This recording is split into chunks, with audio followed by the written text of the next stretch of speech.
আসসালামু আলাইকুম এভরিওয়ান। আমরা অনেকে ইংরেজি বলতে গেলে অনেক বাংলা সেন্টেন্সকে ইংরেজি করতে পারি না। অনেক বাংলা ওয়ার্ড থাকে, সেন্টেন্স থাকে, স্ট্রাকচার থাকে।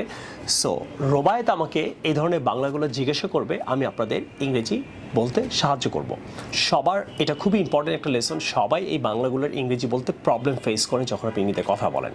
তো আসেন আমরা ওয়ান বাই ওয়ান কিছু ওয়ার্ড অ্যান্ড স্ট্রাকচার সলভ করি। হ্যাঁ বলো স্যার। এরকম ইংরেজি আমরা অনেক শুনি, যেমন সে কিছুটা পাগল। হ্যাঁ, তো কিছুটা এটা ইংরেজি কি হবে? এটা হবে somewhat। তাহলে he is somewhat crazy, he is somewhat busy, সে কিছুটা ব্যস্ত। স্যার, তারপর আরো একটা বাক্য আছে, যেমন সে এখন কোথাও আছে। এই কোথাও ইংরেজিটা আমরা কি? কোথায় ইংরেজি হোয়ার জানি, কিন্তু সে এখন কোথাও আছে। হি ইজ somewhere মানে কোথাও, somewhere, হি ইজ somewhere। তাহলে ছেলেটি এখন কোথাও আছে, the boy is somewhere now। Clear? somewhere মানে কোথাও। স্যার, এমনকি আমি তাকে আসতে বলেছিলাম। ওকে, এই জন্য তোমাকে আগে আমার এই বই থেকে এমনকি ইংরেজিটাকে শিখতে হবে। এমনকি ইংরেজি হবে ইভেন। ইভেন তাহলে হবে কি বলো? Even I told him. এমনকি আমি তাকে খেতে বলেছিলাম, even I told him to eat. এমনকি সে এসেছিল, even he came. Clear? Yes sir. তাতে কি আমি যাব, ইংরেজিটা কি হবে স্যার? তোমাকে আগে ইংরেজিটা শিখতে হবে। সো হোয়াট মানে তাতে কি। তাহলে কি হবে? So what I will go, তাতে কি আমি যাব। তাতে কি আমি আসবো, কি হবে? সো হোয়াট আইল কাম। ক্লিয়ার? আমি এই সাফিন্সে আসি যাতে আমি ইংরেজি শিখতে পারি। স্যার, ইংরেজিটা কি হবে? আগে তোমাকে যাতে ইংরেজি শিখতে হবে। যাতে ইংরেজি হবে so that. I come to shoppings so that I learn English, অথবা I can learn English. Sir, তাতে কি আসে যায় যদি আমরা যাব? স্যার, এই তাতে কি আসে যায় ইংরেজিটা কি হবে? তোমাকে তাতে কি আসে যায় ইংরেজিটা আগে শিখতে হবে আমার এই বই থেকে। But who cares, but who cares এর মানে তাতে কি আসে যায়। Okay, so but who cares we will go, আমরা যাব। তাহলে কি শিখলাম? তাতে কি আসে যায়, তাতে কি আসে? But who cares. Very nice. Sir, কিছু মনে করবেন না, এই ইংরেজিটা কি হবে? এটা হবে নেভার মাইন্ড। হ্যাঁ, নেভার মাইন্ড অথবা এক্সকিউজ মি, তো অনেকভাবে বলতে পারো। সো নেভার মাইন্ড, কিছু মনে করবেন না। আমি আপনাকে এমনি আপনার নাম জিজ্ঞেস করেছিলাম। নেভার মাইন্ড মানে কিছু মনে করবেন না। স্যার, সারা জীবনের জন্য ইংরেজিটা কি হবে? এটা হবে ফর এভার।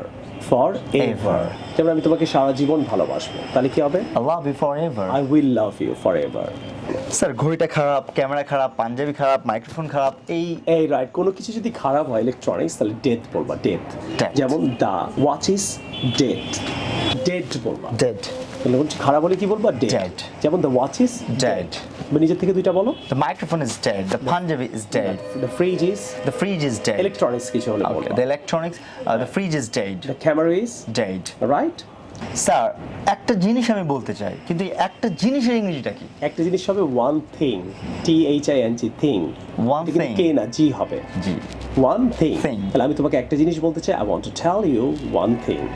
তাহলে আমি তোমাকে একটা জিনিস খাওয়াতে চাই, কি হবে? I want to feed you one feed thing. বলে না, ফিড না, এটা হবে এন্টারটেইন ইউ। অফার ইউ, কাউকে কিছু খাওয়ানো ইংরেজি কি? Offer you. Entertain, offer. আর জিনিস ইংলিশ কি? Thing. Clear? I want to offer you one thing. Sir, আমি আপনাকে খাওয়াবো, ইংরেজিটা কি হবে? এটা হবে আই উইল এন্টারটেইন ইউ অথবা অফার ইউ। ফিড ইউ না, ফিড মানে মা বাচ্চাকে দুধ খাওয়ায়, সেটাকে ফিড বলে। আমরা অনেক সময় এটা ভুল বলে বলি I will feed you. Feed you না, এটা হবে আই উইল এন্টারটেইন ইউ অথবা I will offer you something. Clear?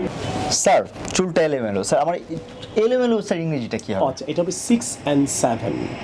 6 and 7। তাহলে আমার রুমটা এলোমেলো কি হবে? My room is 6 and 7. চুলটা? My hair is 6 and 7. আমার জীবনটা?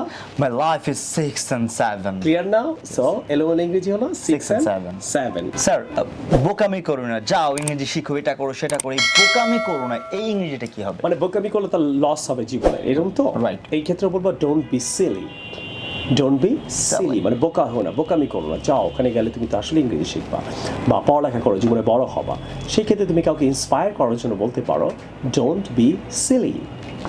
স্যার, কি হয়েছে আপনার? আপনি তো ডিস্টার্ব কেন? এই ধরনের বাক্যগুলো আমরা কিভাবে বলতে পারি? এটা বলতে পারো what's bothering you, What's bothering you? What happened to you?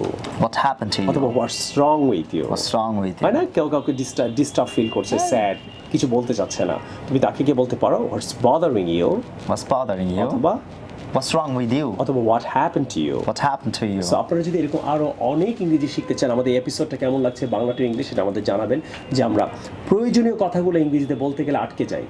ওয়ার্ডে কেউ সেন্টেন্সে, সেটাই আমি ক্লিয়ার করছি। অবশ্যই আপনারা যদি আরও এরকম চমৎকার চমৎকার অনেক ইংলিশ শিখতে চান, আমার এই 2টা বই অর্ডার করেন, order this book right now. আপনি এরকম অনেক অনেক ইংরেজি শিখতে পারবেন। ইউটিউবে গিয়েও আপনি প্রায় 26 লাখ ছেলেমেয়ে ক্লাস করছে, আপনিও ক্লাস করে ইংরেজি শিখতে পারবেন শাফিনস ইউটিউব চ্যানেল থেকে।